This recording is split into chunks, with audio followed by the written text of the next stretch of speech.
Everybody, it's Barry. And Dave. And Kevin. All right. Down here, Bucktail Bait and Tackle on US 1 in Grant Bulk area, right across the street, almost from Christensen's Landing.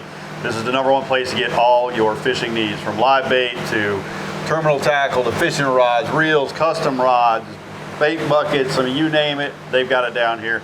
So make sure you stop in here before you get out on the water to get everything you need. Right. Today we're going to talk a little bit about the conditions that are going on. It's obviously hot. We're going to talk a little bit about surf conditions. We're going to talk about river conditions. Dave's going to do a little bit of a kayak report there. Yep. And this week. That's right. And Kevin's going to talk snook fishing. Since the season's coming up, you want to make sure you are ready to go when it comes to having the right rod set up, the right reel, the right gear, everything you want that you need to be able to have the most successful year possible when it comes to setting those personal bests there on those snook. Well, one of the best snook fishermen I know, right here. Yep. So if he's telling you, pay attention. Don't go away. Hang in there. You're going to get a class on snook fishing. That's it. All right. All right, folks. This week's going to be pretty decent on the weather side. Going to be mostly sunny throughout the week. Going to be extremely hot as always. You're going to want to get out early so you can come home early, so you're not sitting out there just melting. We're pushing upper 70s for humidity. Yeah. So multiply that, factor in the 90-degree temperatures, and you're into 3 digits easy. Absolutely. Certainly from that 10 to 2 to 3 o'clock time frame. Although, with that being said, the fish have been there. They've been hidden. So there's not a problem there. It's just more comfortable, I think, for us to be out there on the water. But sunshine should fill the week.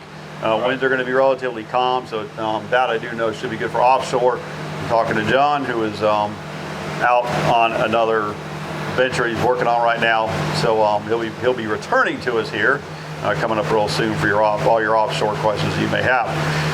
Beach conditions are going to be.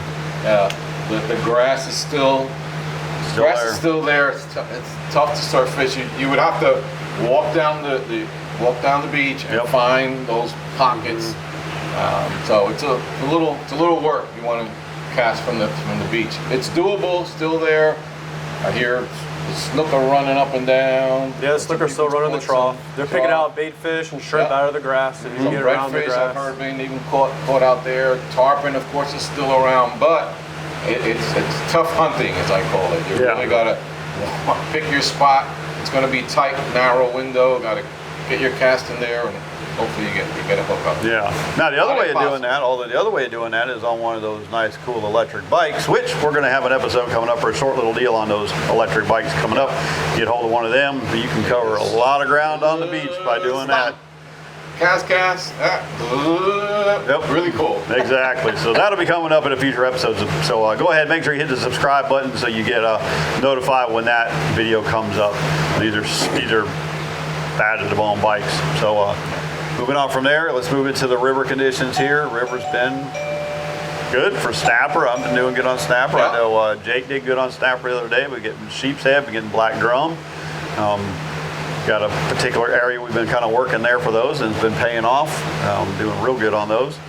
Now, other than that, you were out in the kayak? Well, in the kayak, where I targeted snook, redfish, snowbite. It was late in the day and it's hot, so I'm getting out at 5 o'clock. It cools down. But I found some nice jacks. So at the end of the day, I love the jacks. They just, they give you a good tug. We've got kids. Great way to introduce them to fishing. It's not tough. And for pound, you can't beat a jack.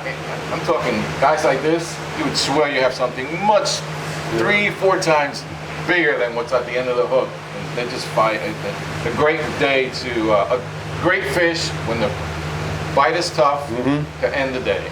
Yep, no doubt. Hey, I like getting onto those jacks. They're a lot of fun. And lady fish as well are fun. When you get into this side jack, now you're going for, I call it a sleigh ride. If you're in a kayak, he's going to take you for a ride, which is really exciting. Absolutely. Lots of fun on those fish. So a little bit of everything, though. Trout are out there, the redfish. They're there. Snook are around. If you did not catch the wading video that Dave did last week with JT, make sure we'll put that somewhere in the description. We'll put down a link down in the description. Check that video out, because if you don't have a boat, or you just want to break from taking your boat out, you just want to go wade, all of those fish are absolutely there. And that was for about waiting. fishing the dock, and most important is finding the grass. Now, Yep. you know, it's tough to do in the river, but there are patches of grass, and you can find a good, I'll call it a field of those pop up. There's a good chance the reds are in there. Yep, sure enough.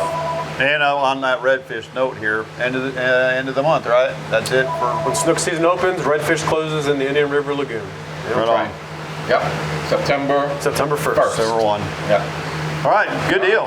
So let's go ahead and talk snook and jump Before we right in. turn Oh, it over to Kevin, just one quick mention. We want to thank the Davis House Inn. If you're looking for a place to stay in this area, they're in Sebastian. So, wonderful place. Kind of it looks like a bread and breakfast type of building, a hotel. They're efficiency type of rooms, very clean, very spacious, and located kind of in the heart of downtown on the water. Sebastian, restaurants to the north, restaurants to the south. We highly recommend a stay there. You will not be disappointed, guaranteed. absolutely. So the information will be down below on the Davis House Inn as well. Kyle and Paula will definitely take care of you. Okay, I'm going to the camera, Okay. and we're going to turn it over to Kevin. Yeah, while Dave's going to the camera, I just want to mention if you are coming into town, you're bringing your boat, there is a place to park your boat over there at the Davis House Inn. You can charge up your batteries, you can wash it down when you get out of the water, so you're covered on that end too. So don't think, oh, where am I going to put my boat? Right there at the Davis House, they got you covered. So, you ready to start talking some Yeah, let's talk about snook. Because here's the thing, snook used to be called the soap fish way back when because people ate them with the skin on. It tastes like soap. Ugh. So once they started getting rid of that skin and just eating the meat, they figured out they're pretty good tasting. Yeah, they are. So they are abundant both off in the ocean, along the surf. Find them in the river. You find them in like the Sebastian River. They're kind of an all over species, but they can be hard to figure out how to find them. So let's go ahead and jump into, if you're going to get started looking for snook, what do you reckon? What do you think? Where would you? All right, so first thing, this time of the year, snook season opens up September 1st. Okay. The size limit is 28 to 32 inches. You must have a snook permit if you'd like to harvest. Other than that, it's just going to be catch and release, and you do need a fishing license. Where you can find these fish are in your local jetties, anywhere in local bridges, docks right now. Early morning, they're out in the flats. Late in the afternoon, they're out in the flats. When you get into those higher temperature afternoon hours, they're going to be hiding up underneath docks, hiding underneath bridges, maybe even hiding under grass patches. Okay. Yep, definitely the docks. There's a lot of those around. So if you're running the intercoastal, don't be messing with anybody's docks. But the water is the water, and everybody can fish the water. So just be respectful of docks you might be fishing around. I guess what I'm saying. But they are around docks for sure. See them, we catch them there. There's up the Sebastian River is a cool place. You can find them along there on some docks.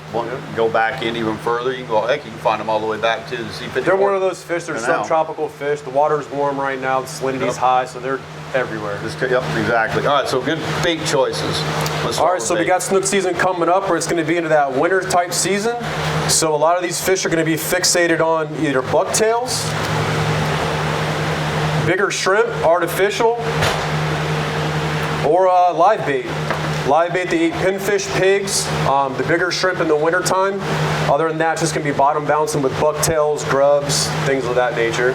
Okay. And you go with bucktails in the river too, or are those more for like the inlet You can use situation? bucktails in the river when you get to those bigger causeways. They got the big heavy fenders. You can cast them out there, bounce them off the bottom.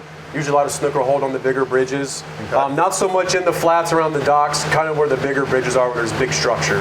Gotcha. Okay. And Sebastian Inlet, obviously. Sebastian Inlet, definitely. Yep. Yep. Sebastian Inlet, incoming or outgoing tide during that season, they're going to be fixated on bottom bouncing. And the jetties is usually where people wind up going. Just know that the jetties are usually pretty busy, and you got to be patient with each other out there on the jetties.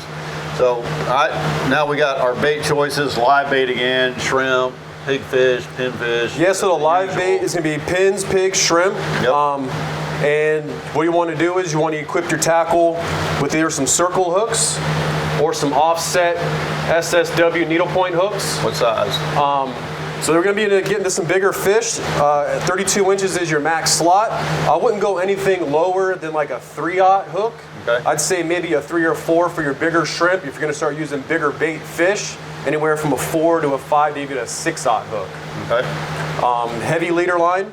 I would suggest fluorocarbon. I'd say at the minimum 30 pound, at the max about 60 pound. If you're going to be throwing jigs, I'd say 50, 60, maybe even 80 pound. Okay. Just because you want to get that jig on the bottom, there's a lot of rocks down there. When that fish strikes it, you want to make sure you got the abrasion rubbing against the rocks and you can pull the fish off the bottom. Gotcha. Now, Kevin, will you lose some of these because you're fishing? So with the bucktails, I tell guys if you're going to go out and spend a night buck fishing, grab a dozen. You can throw this thing one time and not get it back, or you can throw one all night. That's just the nature of the beast, of the inlet, and how these operate. Grab a couple of them, anywhere from 1 ounce up to 3 ounce. Is there any color, any particular color? Chartreuse. Can't go wrong with that. Snook loves chartreuse. If you're going to get into like the higher moon phases and the moon's hanging up right above you, I'd maybe use a darker color. If it's real dark outside, there's no moon, the water's not as clear, I'd say with a high vis color, like a chartreuse or a pink or something. Okay. All right, so now we've talked baits, we've talked hooks, we've talked leader. Now let's talk rods and reels. What would be a good? Because obviously you don't want to go out there with. So rod and reel. Gear. We've got the new Daiwa Del Sol. We got it in 7.6 or in 8. This rod right here has plenty of backbone, beefy enough to pull up any size fish, anywhere from your slot size snook to a 100-pound tarpon. Okay. Equipped with the BGMQ. This is the 5000 model. Tons of drag, tons of line capacity. The rod itself has a double locking reel seat, so you won't get loose after throwing a bait 100 times a night. They also come equipped with a gimbal. So you can stick it in a fighting belt if you're on a boat or something, or maybe on a charter. Yep.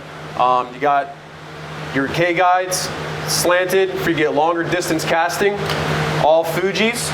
And right now we're running a special with the Daiwa. Any new Daiwa reel or combo you buy, we will spool it up on the house, J-braid. We have tons of colors and tons of pounds to put on there. Nice. This would mainly be something for like your live bait. If you want to throw some shrimp, you can change the leader size. If you want to throw some pins and pigs, something like this will work excellent. Okay. Or we got a surf style setup. This is the Saltist MQ. And these are the Coastal SP surfs. We got them anywhere from 8 foot up to 9, 10, 11, and 12. This will be something to throw in your bucktails, your artificial. You want to get those long distance casts out there in that ripping water, and you want to get it down on the bottom. This rod here has enough action. You can throw live bait and you can plug as well with any artificial.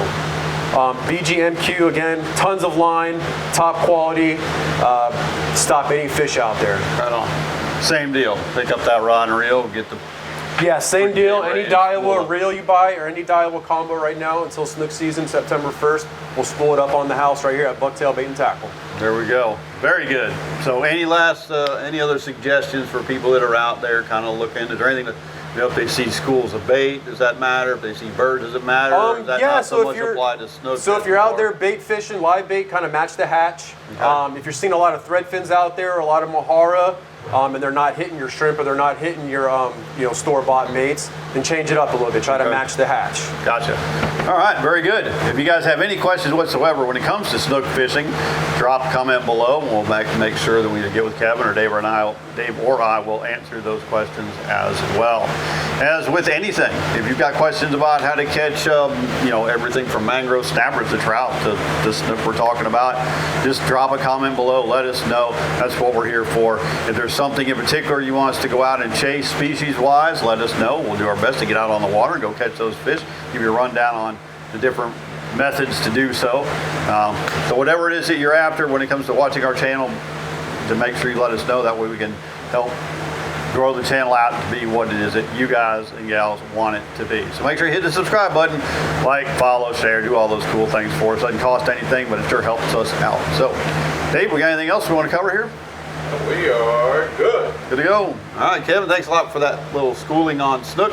And if you catch snook, make sure you send them to Dave or Barry at hookedonsaltwater.net. Remember, that's .net, hookedonsaltwater.net. Send us your pics. We'll go ahead and highlight them in upcoming videos And we do that with any of your fish, anytime, Dave or Barry, either one, not Dave or Barry, just Dave at hookedonsaltwater.net or Barry at hookedonsaltwater.net. We'd love to see everybody's catches.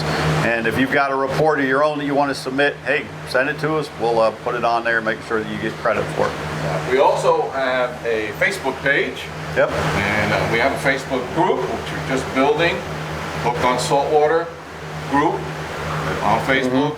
So that's a great place to send us pictures. We'll write up about your catch, any interesting stories, and around fishing. Please submit those. We'd be happy and delighted to share those with the rest of the community. Yep, absolutely. And if you happen to be a guide out there, and you can include your information as well. Yep. We'll get it out there. All right, folks. I think that's going to wrap it up. Good. Thanks for watching. We will see you next week. So long, everyone. God bless.